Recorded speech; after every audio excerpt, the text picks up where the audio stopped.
This is Bergstrom's State Line Quiz Bowl. Now from the Collins Aerospace Studio at the Nordloff Center in downtown Rockford, here's your host, Eric Wilson.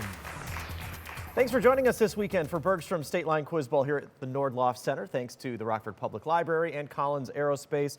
We have a fantastic match today. Right now, our Elite Eight is half full. You probably saw a fantastic game last weekend when North Boone pulled away from Pecatonica in that final round to earn spot number 4. One of these two teams will get spot number 5. Let's say hello to the Belvedere Bucks. Oh, man. We didn't have rehearsal beforehand, so our clappers are a little off their game today. Belvedere's first appearance because of a first-round bye in our tournament. Welcome. Belvedere's really been consistently one of our top scoring teams throughout our entire tournament. In fact, over the last 4 seasons, they've averaged close to 320 points per game. And that's a lot of questions answered. Matthew, big shoes to fill for your team compared to last season's. Introduce us to your starting lineup. Yes. I'm Matthew, and we have Mia, Aston, and David. Welcome to the Belvedere Bucks. But trying to keep them from moving on to the Elite Eight are the Hononegah Indians. Hello, Hononegah. Hononegah, also a relatively high-scoring team in our tournament. They put up 240 points against Stockton in their last game. This will be the first time these two teams have faced off since Season 3. The winner that time, does anyone remember? Probably you weren't, and none of you were on the team then. Belvedere won. 350 to 250. We'll see if the outcome is a little bit different this time. Brendan is Hononegah's captain. Introduce us to your team, Brendan. Yeah, I'm Brendan, and we have Sebastian, Grant, and Joseph. All right, welcome Hononegah Indians, and good luck to both of our teams. Shall we get started with our Superior Joining Technologies buzzing round?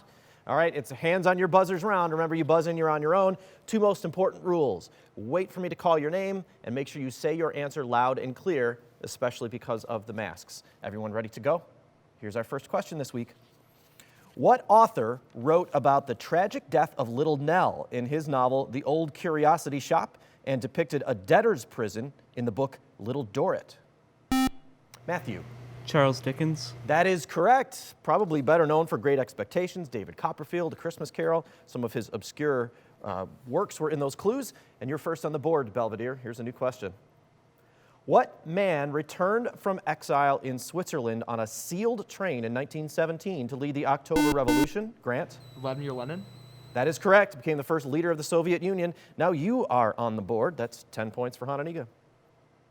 What type of plant on which graminivores graze includes bamboo, cereals such as maize and wheat, and the green plants that form most lawns? Grant? Grasses. Yes. We'll take that. What athlete died in Calabasas, California with his daughter Gianna in a 2020 helicopter? David. Kobe Bryant. That's right, 2020 helicopter crash that inspired memorials at the Staples Center where his Lakers play. What president proposed a controversial court-packing plan after the Supreme Court struck down the NIRA and other components of his New Deal? Matthew. FDR. That's right, Franklin Delano Roosevelt. The New Deal, probably a good clue there for you, and you've got 10 more. What building for which Ove Arup's firm engineered the shells designed by Jörn Utzon is, Grant? The Sydney Opera House. That's right. Performing Arts Center on Bennelong Point in Australia. That was the most obvious clue. You didn't need it. Game's tied.